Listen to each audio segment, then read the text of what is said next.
All right, there we go. First off, thank you to Geoscience Forum and the organizers for the opportunity to speak today. I really appreciate it.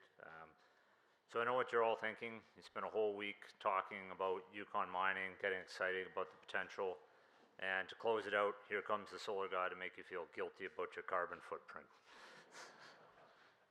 But I promise you that's not the case today. So getting right to the point, my presentation is going to focus on kind of three key points. Solar delivers highly economic supplemental power from mines. It's not going to eliminate your need for diesel LNG, but it can meaningfully reduce how much fuel you burn and lower your operating costs. And I'm going to demonstrate some of the proven performance from sites across northern Canada. So just a little bit about us. Solvest was founded in 2012. We're headquartered here in Whitehorse and now have grown to employ over 70 people, and we've recently expanded with an office in Alaska. We've installed over 50 megawatts of solar across northern Canada and are over 40 megawatt hours of battery storage as well. We've installed about 90% of the solar capacity north of 60 in Canada, and we own, operate, and build solar power plants. So in addition to building them, we own an IPP north of town here and have experience operating this for almost a half decade. Some of our renewable power projects in mines, and this is an area that we've really focused on and taken a lead on over the last 5 or 6 years. So yeah, these are projects across Canada and soon to be in Alaska. And while I can't name the specific projects, we are under development for 2 10 megawatt plus solar and battery projects at northern mines in Canada and in Alaska. So what does this look like? So using an example project, this is the Diavik solar farm that we constructed in winter 2023, 2024. It's about 3.6 megawatts DC or 3 megawatts AC. That's the difference between the output of the solar panels themselves and the output of the inverters that produces power into the grid. It's the largest off-grid solar array in Canada that's currently operating, and it had a capex around $7.7 million. And I really want to focus on the financials of these projects to demonstrate that they stand on their own 2 legs and they have really good paybacks in terms of offsetting fossil fuels. So that project produces around just shy of 4 gigawatt hours of power a year and offsets just shy of $1 million liters of diesel a year.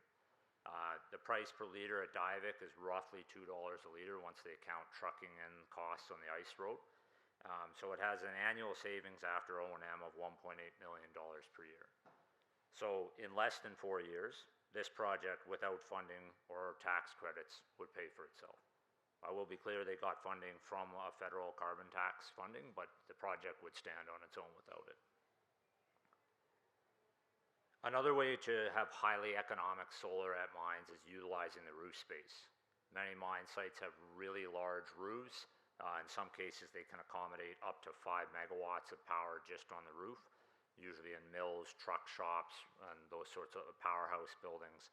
And because you don't have to build any sort of foundations, clearing, the cost per unit of power installed is incredibly cheap. And these projects often have paybacks of under 3 years. Again, it's an excellent way to add supplemental power to a mine, and it can be added either in planning or retrofitted afterwards. Another great thing about solar on the rooftop, it installs very quickly. You could put up to 4 or 5 megawatts in the summer with minimal, you wouldn't have a ton of people on site in order to do that. An increasing benefit for mines that we're seeing from renewable energy is related to battery storage, and it provides several benefits. At mines, as you all know, you have large intermittent loads with crushing, pumping, and many other large mechanical loads on the site.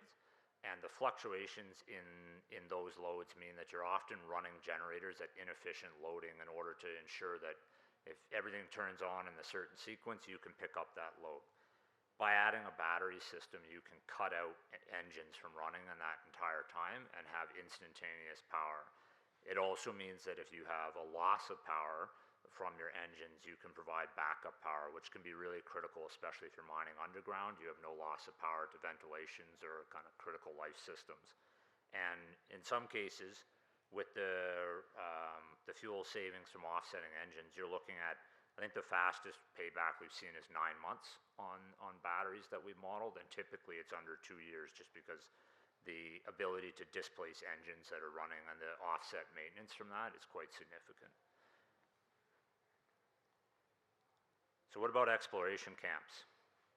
Obviously they use far less power than mines, but the operating cost per liter of fuel coming in is really high, particularly if you have to fly it.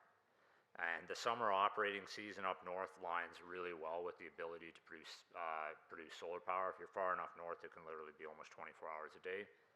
And they have short deployment times, and you can have really quick results and strong economics from adding solar and batteries to these camps. Our particular solution for that is what we call our power pod. We have 2 versions of it. So the picture here is showing our containerized version. Basically, it's all the power electronics, inverters, batteries, and controls built into a shipping container. We wheel it to site, drop it in place, and then we can connect it to the generators and solar on site. We've also made a version that has all the same interior components, but is broken down. I was waiting for that. Time to cut it short, I guess. Saw that on the news about 30 minutes ago, so. Yeah, so we made a heli-portable version that wires all these components up into 2,000-pound lifts, and they can be wired together on site. It means that a standard A-Star helicopter for most of these mining sites can lift and sling each component into place. We build the entire system in Whitehorse and load test it, and then it takes apart into the 2,000-pound lifts, and we drop it in place and install it. And we've installed both types of systems, containerized and heli-portable, at a number of exploration camps, including Snowline Gold, Fireweed Zinc, Shaft Creek, and we put in one at Stellar Gold this summer. So based on the data we've been collecting from the sites that have been operating, we've averaged over 60% plus reduction in terms of fuel in those camps. And moreover, one thing we always get commented on is the quiet.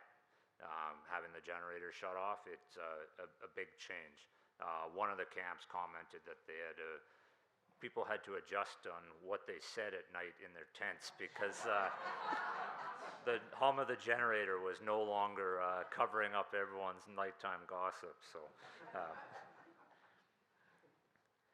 Another key thing I want to highlight with both mines and power pod projects is they're an excellent opportunity for collaboration between First Nations and mines. They serve as a bridge with projects that have a shared value for both proponents and can help reduce environmental impact. They also provide an opportunity for good economic returns for the First Nation. Particularly, there are certain rebates and tax credits that are only available to them, and can help provide better economics on the project that way. I would really like to highlight the Snowline Gold project of a few years ago with their partnership with Natronite-Dun Development Corporation. So that project, Natronite-Dun Development Corporation owns the power system and then leases it to Snowline Gold. And that model, we are seeing that at multiple camps and as well at mine sites increasingly. So one of the power projects that we hope to announce in the new year at 10 megawatts will actually be owned by the First Nation, selling power to a mine at a lower price than the price of LNG. So the projects have a really good potential for those kinds of collaboration. So again, just a few key takeaways. Solar at Northern Mines is proven, it's de-risked, and it's repeatable. It's not going to eliminate fossil fuels at the site, but it can reduce a significant amount of how much you use and provides a very good economic return for it. And that's enhanced if you plan for it in advance. Then you can get your costs really low if you're installing it when you're providing mine power. So that's it for me today. So thank you very much.